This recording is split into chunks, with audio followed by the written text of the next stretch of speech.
কি রে রামু, তুই এত পরিশ্রম করছিস কার জন্য? একটাই তো মেয়ে, তুই তার জন্য এত পরিশ্রম করছিস? বাবু, আমার মেয়েটাকে অনেক দূর পর্যন্ত পড়াবো যাতে ও আমাদের মুখ উজ্জ্বল করতে পারে। অনেকে তার ছেলেকে মানুষ করতে পারে না, আর তুই তোর মেয়েটাকে মানুষ করবি? বাবু দেখবেন, আমার মেয়ে আমাদের মুখ উজ্জ্বল করবেই।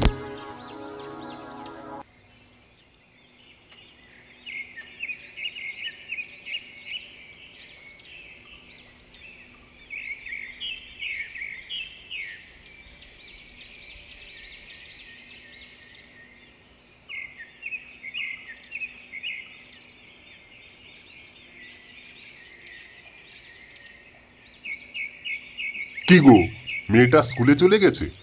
মনে করে ওকে খাবারটা দিয়েছো তো? হ্যাঁ গো হ্যাঁ, ওকে স্কুলে পাঠিয়ে দিয়েছি। ওর সঙ্গে মনে করে খাবারটাও আমি দিয়ে দিয়েছি। মা, আমি কলেজে চলে যাচ্ছি।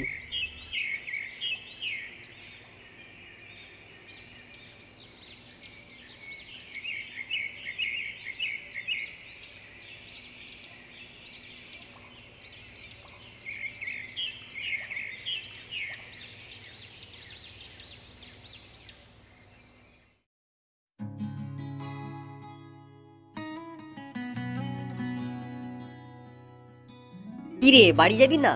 চল, এখনো বসে আছিস কেন? না রে, তুই চলে যা। আমি একটা চাকরির পরীক্ষা দেবো তো, একটু প্রিপারেশন নেব, তাই আমি পড়াশোনা করব।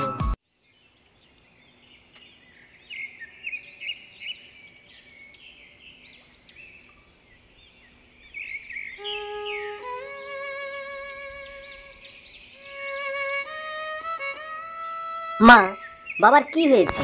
বাবা শুয়ে আছে। আমি বলেছিলাম যে বাবাকে একটু রেস্ট নিতে, আমার কথা শুনেনি। তোমার নাম মৌমিতা? তোমার একটা চিঠি এসেছে, এই নাও।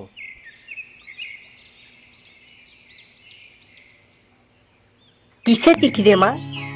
আমাদের বল না একটু। এটা একটা চাকরি চিঠি মা। আমি কলেজে পড়তে পড়তে পরীক্ষাটা দিয়েছিলাম।